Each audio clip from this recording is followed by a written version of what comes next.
안녕하세요. 네, 처음으로, 그러니까 제가 좋아하는 그런 어떤 작품의 글귀를 나누고 싶어가지고 유튜브를 촬영해 보려고 켜봤습니다.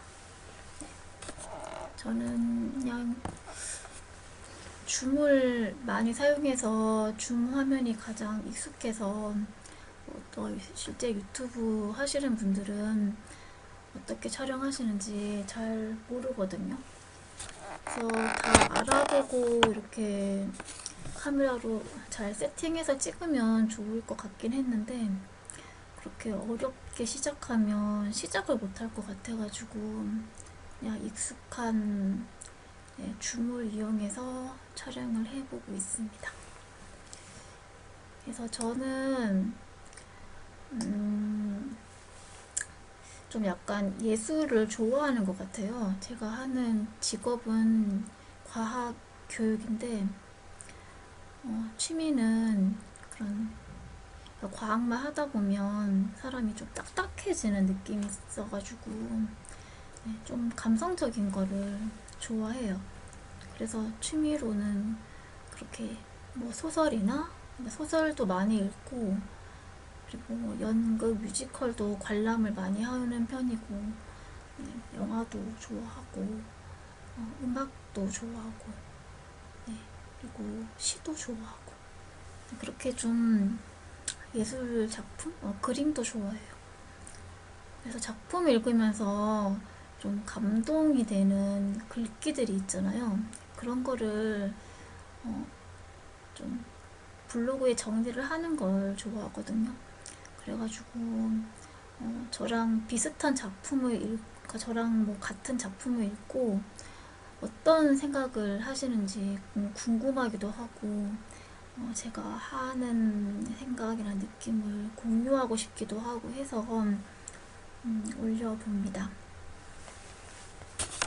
그래서 저는 또 스트리밍은 할 줄을 모르고 좀 내향적이어서 방송을 라이브 방송을 하는 거는 좀 어려워해서 댓글로 어떤 이 작품에 대해서 어떤 생각을 했고 어떤 느낌이 들었고 어떤 삶의 경험이 있었고 그런 거 적어주시면 좋을 것 같아요. 그러니까 정말 아무도 안 보실 수도 있는데 그래도 함께 하시는 분이 있으면 좋을 것 같아요. 그러니까 좋은 이런 작품을 읽고 글을 발견했을 때 저는 그거를 나 혼자 생각하는 것보다는 같이 이야기하는 게 기쁘더라고요. 일단 오늘은 저는 모모라고 하는 소설책을 가지고 왔는데 이게 뭐 독일의 판타지 소설이라고 하더라고요. 그래서 뭐 99년작이고 다 그러니까 읽어보신 분들은 어떤 느낌인지 공감하실 수 있을 것 같고 안 읽어보신 분들은 읽어보시기를 추천드리는 작품이에요. 이거는 약간 청소년 권장 도서이긴 한데 그 어른들을 위한 동화로도 정말 아주 감동적이고 현대 사회에서 특히나 생각할 거리를 많이 던져주는 작품 정말 잘 쓰여진 명작이라고 생각하거든요. 그래서 줄거리는 대충 이런 내용이었었잖아요. 그러니까 고대 원형 극장 폐허에 이제 가난한 시골 마을에 어느 날 이제 고아인 모모가 이 원형 극장 폐허에서 살잖아요. 근데 이제 이 모모는 경청하는 재능을 가지고 있잖아요. 다른 사람 말을 끝까지 잘 들어주는 재능을 가지고 있는 그런 아이인데, 그래서 처음에는 이 마을 사람들로부터 사랑을 받았고, 또 혼자 있을 때에는 이렇게 이 원형극장 폐허에서 자연의 소리를 들으면서 또 행복해하는 그런 소녀였죠. 근데 어느 날부터인가 이게 가난하지만 마음씨는 넉넉했던 마을 사람들이 시간을 절약하고 더 많은 이제 돈을 벌기 위해서 더 많은 어떤 물질적인 소유를 가져야 한다는 강박에 쫓기기 시작하고, 그래서 이 마을 분위기가 각박해지는 거였죠. 그래서 이렇게 되게 된 이유는, 이런 사태를 퍼뜨린 것은 시간저축은행 영업사원인 회색신사들이 이 마을 사람들을 이제 회유하는 거죠. 찾아가서 회유해서 그래서 시간을 아껴야 한다. 버려지는 시간이 얼마나 많은 줄 아냐. 시간을 아끼고 그래야지 행복하게 살 수 있다. 이렇게 회유를 하잖아요. 근데 이제 이런 회색 신사들은 실제 이제 사람들이 아낀 시간을 이 회색 신사들의 이제 수명으로 사용을 하잖아요. 그런 내용이었었는데, 그래서 이제 모모는 이런 외로움을 좀 느끼다가 거북이 카시오페이아를 만나가지고 얘 안내를 받아가지고 시간 관리자인 호라 박사 집에 피신을 하잖아요. 왜냐하면 모모 때문에 사람들이 다시 이렇게 시간의 절약보다는 좀 여유로운 그런 옛날의 삶으로 돌아가려고 하는 걸 회색 신사들이 알아채가지고 모모를 잡으러 가는 거니까. 그래서 피신을 하고 여기서 이제 그 황급빛 사원에 들어가서 그 시간의 진 면목이 무엇인지를 목격을 하게 되고, 그리고 이제 이 호라 박사가 시간을 관리하는 사람인데, 이제 이 사람이 관리하는 시간을 이 회색 신사들이 사람들이 이렇게 아낀 시간을 가져다가 수명을 이렇게 사용하는 것보다는 이 호라 박사가 관리하는 모든 시간을 한 번에 다 뺏어가지고 이렇게 살아가려고 이런 그런 작당을 계획하고는 이제 모모를 추격해서 이 호라 박사의 집을 포위하잖아요. 그리고 이게 마지막 장면이죠. 그래서 그러다가 이제 호라 박사는 이 회색 신사를 일망타진할 수 있는 그런 작전을 세우고 모모와 그 거북이 카시오페이아한테 중요한 임무를 맡기게 되고, 그래서 결국에는 이제 그 회색 신사의 본부로 모모랑 거북이가 들어가가지고 결국 회색 신사들이 다 사라져버리고 다 그래서 해피엔딩이 되는. 그리고 이제 마을 주민들도 다시 시간을 돌려받게 되고, 진짜 시간을 어떻게 쓰는 게 소중한지에 대해서 알게 되는 것으로 이제 막을 내리는데, 저는 이거에서 보니까 영화도 나왔더라고요. 그래서 영화도 봤는데 딱 그 소설에서 묘사했던 그 모모라고 하는 소녀가 되게 사랑스러운 느낌이었었거든요. 읽었을 때. 그때 이 소녀가 딱 등장했는데 딱 그런 느낌이 들었었어요. 그러니까 머리가 헝클어지고 그다음에 이제 남루한 옷을 입고 그러면서 또 이제 눈이 크고 또 이제 이 소녀의 눈빛을 보면서 이제 이야기를 하면 이 소녀가 되게 그 눈빛에서부터 진심으로 경청해주는 느낌이 들잖아요. 그렇게 소설에 묘사가 되어 있는데 이 여배우도 그런 느낌을 전달하는 아이여가지고 좀 그래서 모모랑 참 닮았다라고 생각하면서 영화를 봤던 것 같아요.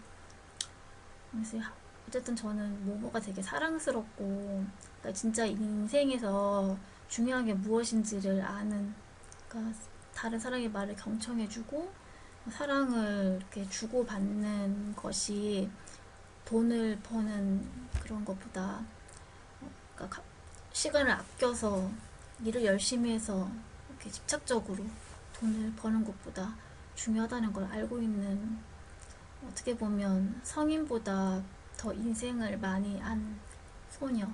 어떻게 보면 이렇게 순수한 아이의 마음으로 돌아가는 게 결국은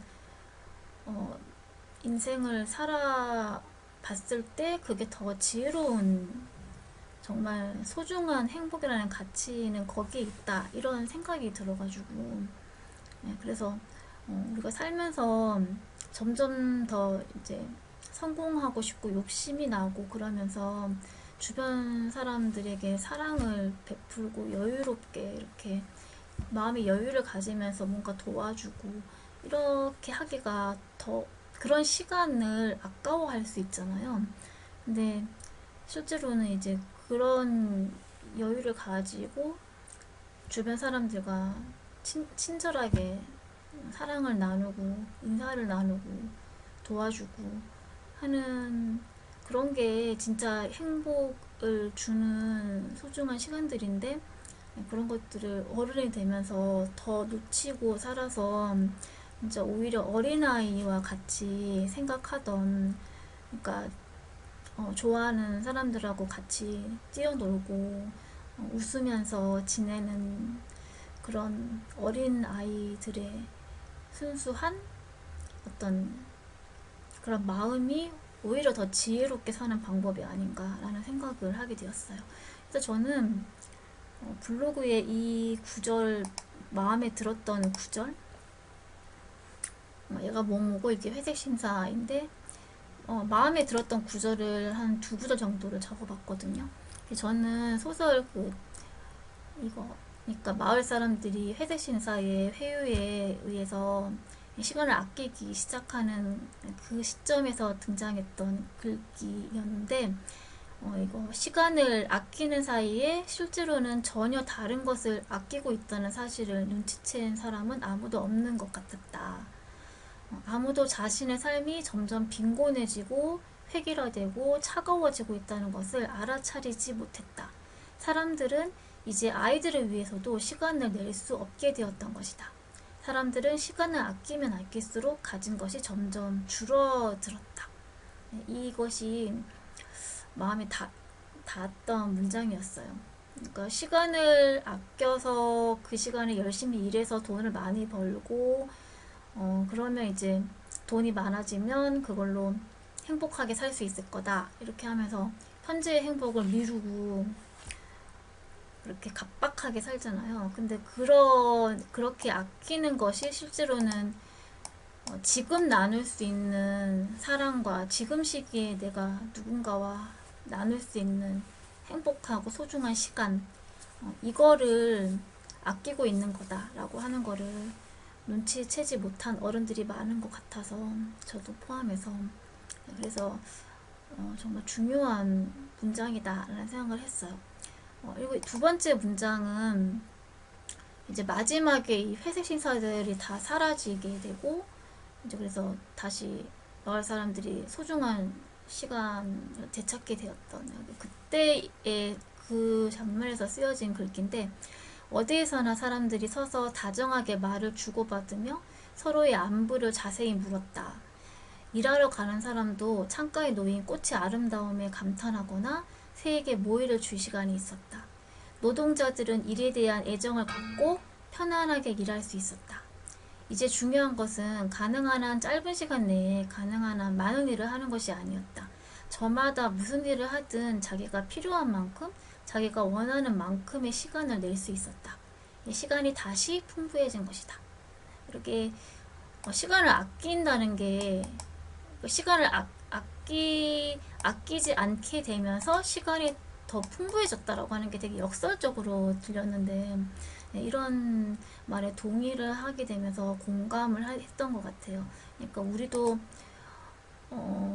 좀 쉽게 걸려들 수 있는 함정인 것 같은데 아무리 일이 바쁘고 조금만 더 시간을 내면 내가 성공할 것 같고 그러면서 이제 주변 나의 가족이나 친구들에게 소홀히 하게 되잖아요. 심지어 나 자신을 위한 시간도 소홀하게 되는데 그렇지 아니하고 내가 원하는 만큼 이제 사랑에도 나눔에도 시간을 투자할 수 있는 그런 게 필요하다는 거죠. 그래서 서로 이렇게 이런 장면들이 기분 좋게 다가왔어요. 다정하게 말을 주고받고 안부를 자세하게 물어보고 그다음에 또 이 자연의 아름다움에 감탄하는 시간들 또 자연을 돌볼 수 있는 시간 또 일에 대해서는 또 일을 너무 각박하게 하면 일하기가 싫잖아요. 근데 이제 오히려 욕심을 좀 저버리고 일 자체에 대한 애정을 가지면서 하면 훨씬 더 행복한 삶이 되는 것 같아요. 그래서 이제 우리가 그래서 그렇게 앞으로도 시간을 어떻게 써야 하는가라고 하는 거에 대해서 생각을 하게 해주었던 되게 좋은 작품이었습니다. 이런 이제 구절도 좋았지만은 이러한 메시지를 판타지에 담아가지고 또 이제 모모라고 하는 되게 신비스러운 아이를 주인공으로 하고 또 이제 악역은 또 회색신사라고 하는 약간 인간이 아닌 것 같은 이게 실제는 어쩌면 약간 회사원? 그러니까 각박하게 일만 하는 회사원을 상징하는 것 같은데 여기서는 이제 그 담배를 피우면서 수명을 이게 그러니까 사람들이 절약한 시간이 들어있는 담배잖아요. 그걸 이제 피우면서 수명을 연장을 하는 건데 약간 그러한 어떤 은유 상징적인 약간 그렇게 판타지스러우면서도 우화적인 방식으로 작품을 이야기를 풀어낸 것이 되게 그런 작품성이 되게 좋았었던 것 같아요. 그래서 똑같은 이런 이야기도 어떻게 하냐에 따라서 명작이 될 수도 있고 그냥 좀 마음을 울리지 않는 글이 될 수도 있는데 모모 같은 경우에는 이러한 메시지에 대해서 보신 분들은 알겠지만은 이런 모모와 회색신사라고 하는 되게 은유적인 느낌의 장치를 많이 담고 있는 인물들을 데리고 와서 이야기를 되게 판타지스럽게 만든 것이 전 좋았습니다. 그래서 여러분들도 저랑 뭐 제가 하는 생각 말고도 더 깊은 생각, 또 다른 종류의 생각, 또 제가 하는 생각이 아닌 다른 사람의 생각이면 전 다 독창적이고 기발하게 느낄 것 같거든요. 그래서 그런 생각들을 나누면 좋을 것 같다라는 생각이 들어가지고 네, 녹화를 해보자라는 생각을 하게 되었습니다. 그래서 오늘은 모모에 대해서 나눠봤고요.